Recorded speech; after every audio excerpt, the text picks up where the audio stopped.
नमस्कार। देखिए, बिहार की सियासत अब गरमाने लगी है।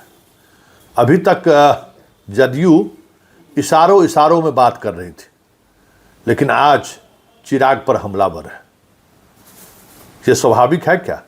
आज सुबह जिस तरीके से मुख्यमंत्री पद को लेकर मीडिया वालों ने चिराग से सवाल पूछा, तो चिराग भी कमोबेश शाह के सुर में सुर मिलाते हुए दिखे। लेकिन एक रिजल्ट क्या सामने आया?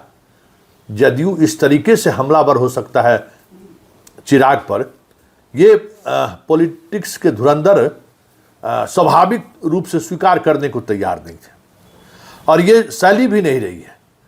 लेकिन जदयू का एक ऐसा प्रवक्ता जो शालीन माना जाता है, जदयू का एक ऐसा प्रवक्ता जो कभी अपने बयान से फंसते हुए कभी नहीं दिखता है, वो प्रवक्ता अगर इस तरीके का ट्वीट करे तो कुछ न कुछ तो बात है।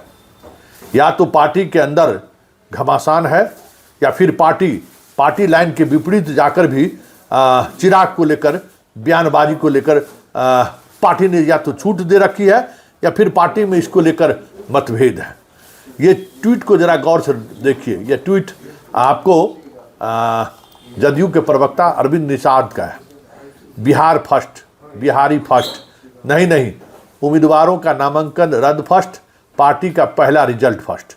100% स्ट्राइक रेट की बात करने वाले चिराग का एक उम्मीदवार का नॉमिनेशन आज रद्द हो गया है। बढ़ौरा से उनकी जो भोजपुरी फिल्म इंडस्ट्री की जानी मानी हस्ती थी, उन्होंने नामांकन किया, लेकिन नामांकन में इस तरीके की त्रुटि आई कि उनका नामांकन ही रद्द हो गया। तो ये जो नामांकन रद्द हुआ है, उसको लेकर ये तंज है कि 100% स्ट्राइक रेट।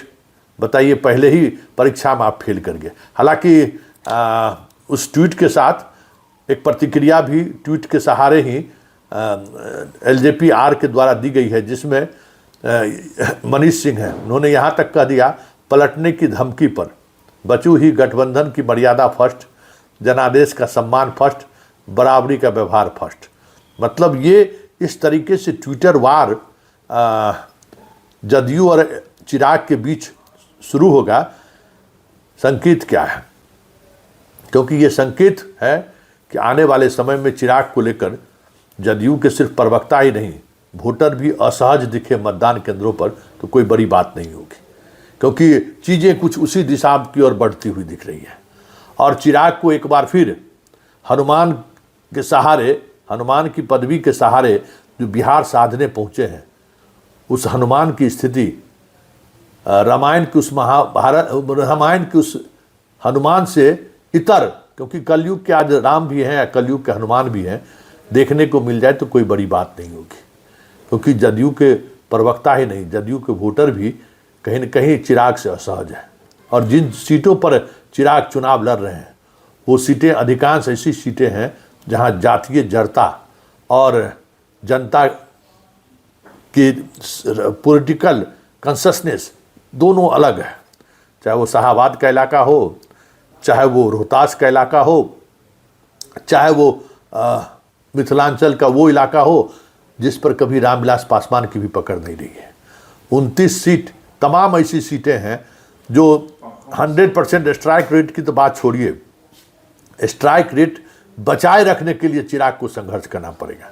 और ऐसे में जदयू का ये ट्वीट 2025 के विधानसभा चुनाव में चिराग के सारे स्ट्राइक कहते हैं ना 100% हमारा स्ट्राइक रेट है, वो स्ट्राइक डबल डिजिट में भी नहीं पहुंच पाए तो कोई बड़ी बात नहीं होगी।